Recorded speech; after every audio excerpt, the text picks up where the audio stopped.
की पथरी, पित्ताशय में स्टोन हो जाना, जिसे हम कहते हैं गॉल स्टोन होना, ये क्यों होते हैं, इसका कारण क्या है, क्या लक्षण इसमें दिखते हैं और क्या सटीक इलाज इसका करना चाहिए, इसी बारे में इस वीडियो में मैं आपके साथ आज कुछ इंपॉर्टेंट महत्वपूर्ण टिप्स शेयर करने वाला हूँ। अचानक से कभी जब अगर दर्द हुआ या फिर कभी हम किसी और बीमारी की जांच करने के लिए अगर क्लिनिक में हॉस्पिटल में जाते हैं और सोनोग्राफी करते हैं, यूएसजी करते हैं और फिर डॉक्टर आपको बताते हैं कि आपके पित्ताशय की थैली में स्टोन हो गए, तो समझ में नहीं आता है कि इसमें करना क्या है, इसका किस तरह से इलाज करना है।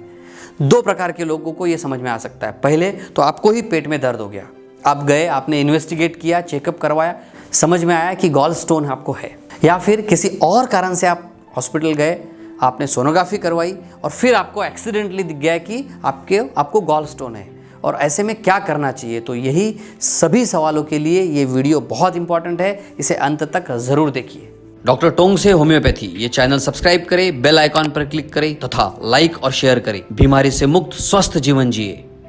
नमस्कार, मैं डॉक्टर शीतल टोंग से आपका बहुत बहुत स्वागत करता हूं मेरे इस यूट्यूब चैनल पर। गॉल ब्लैडर स्टोन, पित्ताशय की थैली में पत्थर हो जाना, जिन लोगों ने पहली बार सुना होगा या फिर जो लोगों ने सुना है लेकिन इसमें क्या करना चाहिए, ये समझने के पहले बहुत ही सिंपल भाषा में, आपको समझ में आए ऐसी भाषा में कुछ महत्वपूर्ण जानकारी मैं आपको देना चाहता हूँ। पित्ताशय की थैली में स्टोन हो जाते हैं तो सबसे पहले ये समझते हैं कि ये गॉल ब्लैडर होती क्या है, ये कहाँ पे होती है, इसका काम क्या है। तो ये देखिए, हमारे पेट में राइट साइड में लीवर के नीचे की जगह पे ये देखिए, यहाँ पर पित्ताशय होता है, गॉल ब्लैडर होती है जो हरे कलर की दिखती है। हम कहते हैं ना ग्रीन कलर का जो पित्ता आता है बाहर, तो ग्रीन कलर की ये छोटी सी थैली होती है, इसे कहते हैं पित्ताशय की थैली। अब इसे पित्ताशय की थैली क्यों कहते हैं, इसे गॉल ब्लैडर क्यों कहते हैं, क्योंकि इसके अंदर पित्त जो होता है वो जमा हो जाता है। पित्त यानी कि बाइल। लीवर जो है, जो इसके ऊपर लीवर है, लीवर क्या करता है, बाइल को बनाता है और इस बने हुए बाइल को कहाँ पे सेव करके रखता है, जमा करके रखता है, इस टैंक में। इस टैंक को कहते हैं गॉल ब्लैडर। ब्लैडर यानी कि थैली, जहाँ पे बाइल जमा होता है उसकी थैली। अब ये बाइल का काम क्या है, आप जैसे ही कुछ खाते हो, आपने अगर फैट वाली चीज़ें कुछ खाई, चर्बी वाली चीज़ें अगर आपने खाई, तो फिर क्या होगा, फिर ये जो ब्लैडर है, ये जो गॉल ब्लैडर है, यहाँ से पंप करेगी और पंप करके जो बाइल है वो जाएगा आपके स्मॉल इंटेस्टाइन में, और स्मॉल इंटेस्टाइन में बाइल जाने की वजह से जो भी आपने खाया है उसको डाइजेस्ट करने में ये हेल्प करेगा। और इसीलिए पित्ताशय की थैली का इम्पोर्टेंट रोल हमारे शरीर में होता है फैट के डाइजेशन में। अब यहाँ तक आपको समझ में आ गया कि आपकी जो गॉल ब्लैडर है उसका काम क्या है। अब समझते हैं कि गॉल ब्लैडर में जो स्टोन होते हैं उससे दर्द होता क्यों है। तो देखिए, ये जो गॉल ब्लैडर है, इसमें बाइल जो जमा होता है, पित्त जो जमा होता है, उसमें किसी भी कारण से दो मुख्य कारण होते हैं। एक तो कोलेस्ट्रॉल के स्टोन होते हैं, 80% केसेस में कोलेस्ट्रॉल के स्टोन होते हैं। तो कोलेस्ट्रॉल के स्टोन अगर वहाँ पे हो गए, यानी कि सेडिमेंट जमा हो गया नीचे की साइड में, वो गाढ़ा हो गया, जिसकी वजह से बनते हैं कोलेस्ट्रॉल के स्टोन। वो स्टोन आके कहीं अटक गया, ये पित्ताशय की जो थैली है इसके नेक में, गर्दन पे, यहाँ पे अगर स्टोन अटक गया तो दर्द होगा, सीवियर पेन होगा, मचलाहट होने लगेगी, समझ में नहीं आएगा पेशेंट को क्या करना चाहिए करके। और ये जो दर्द होता है कुछ मिनटों से लेके कुछ घंटों तक चल सकता है, ऐसा सीवियर इसमें पेन हो सकता है। उसी के साथ साथ दूसरा इसमें लक्षण जो दिखता है वो होता है बुखार आना। फिर कुछ पेशेंट में देखा जाता है कि डाइजेशन बिगड़ जाता है, पचन बिगड़ जाता है, इनडाइजेशन हम जिसे कहते हैं, एसिडिटी जिसे कहते हैं, मचलाहट होने लगती है। इस प्रकार के लक्षण इसमें दिखते हैं। तो 80% केसेस में क्या हुआ, कोलेस्ट्रॉल के स्टोन जो है वो जो जमा हो जाते हैं वहाँ पे।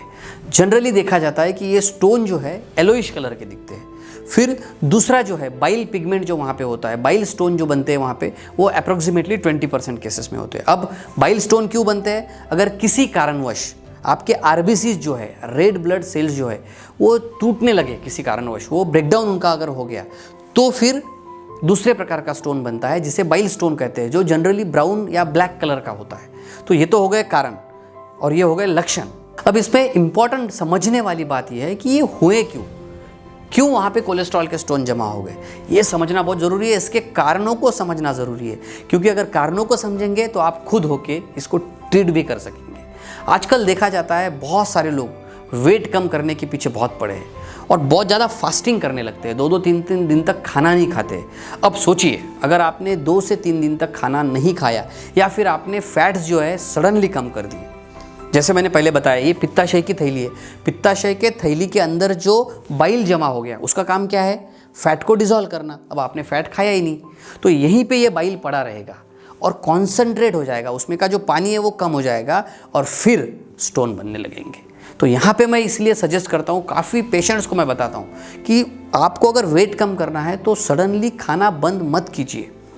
आहिस्ता आहिस्ता थोड़ा थोड़ा खाने की क्वांटिटी को कम कीजिए, स्टॉप मत कीजिए, ताकि बाइल का काम बना रहे। और इसीलिए ट्रीटमेंट में ये भी मैं सजेस्ट करता हूँ कि आप 3 बार खाना खाइए, ताकि आप जो खाते हो उसमें ये बाइल रेगुलरली जा सके। अब समझते हैं दूसरे कारण के बारे में। दूसरा कारण क्या है? बहुत ज़्यादा फास्ट फूड खाना या फिर नॉनवेज। अगर आप रेड मीट ज़्यादा खाते हैं, मटन चिकन ये अगर ज़्यादा खाते हैं, तो ऑब्वियस है उसमें फैट चर्बी ज़्यादा होती है, तो डेफिनेटली क्या होगा? स्टोन होने की संभावना बढ़ सकती है। तीसरा इसमें कारण है मोटापा। अगर आपका वेट ज़्यादा है तो भी आपको ये पथरी की शिकायत बढ़ सकती है।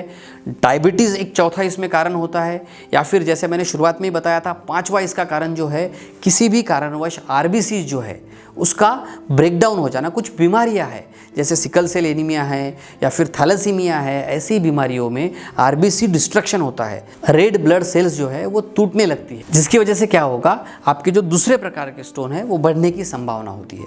फिर कुछ लीवर से रिलेटेड बीमारियां होती है, लीवर के डिसीजेस होते हैं, कुछ इन्फेक्शंस होते हैं। ये सब कारण है जिसकी वजह से गॉल ब्लैडर के स्टोन, पथरियाँ बढ़ सकती है, आपको हो सकती है। अब समझते हैं कि इसमें रिस्क फैक्टर क्या है। क्या आपको ये स्टोन हो सकते हैं? किन लोगों को ये स्टोन हो सकते हैं? तो पहला रिस्क फैक्टर इसमें यह है कि जिनकी उम्र 40 साल से ज़्यादा है, स्पेशली महिलाओं में, क्योंकि महिलाओं में काफ़ी हार्मोनल चेंजेस भी बॉडी में होते रहते हैं। तो महिलाओं में ये पुरुषों की कंपैरेटिवली ज़्यादा प्रमाण है। 40 ईयर्स के अबव, 40 साल के अबव ज़्यादातर लोगों में ये स्टोन पाए जाते हैं। दूसरा कारण इसमें देखा जाता है, जो लोग प्रोसेस्ड फूड खाते हैं, बिस्किट्स खा लिया आपने, या कुछ गेहूं का कुछ बनाया हुआ खा लिया, मैदे के कुछ खा लिए, तो ये सब प्रोसेस्ड फूड की वजह से भी ये तकलीफ़ें बढ़ती है। इसलिए आपको अगर गॉल स्टोन है तो पहले तो आपको क्या करना है? प्रोसेस्ड फूड जितना भी है सब बंद करना है, कुछ भी नहीं खाना है। दूसरा, आपको क्या करना है? एक्टिव रहना है, आपके एक्टिविटीज़ को बढ़ाना है।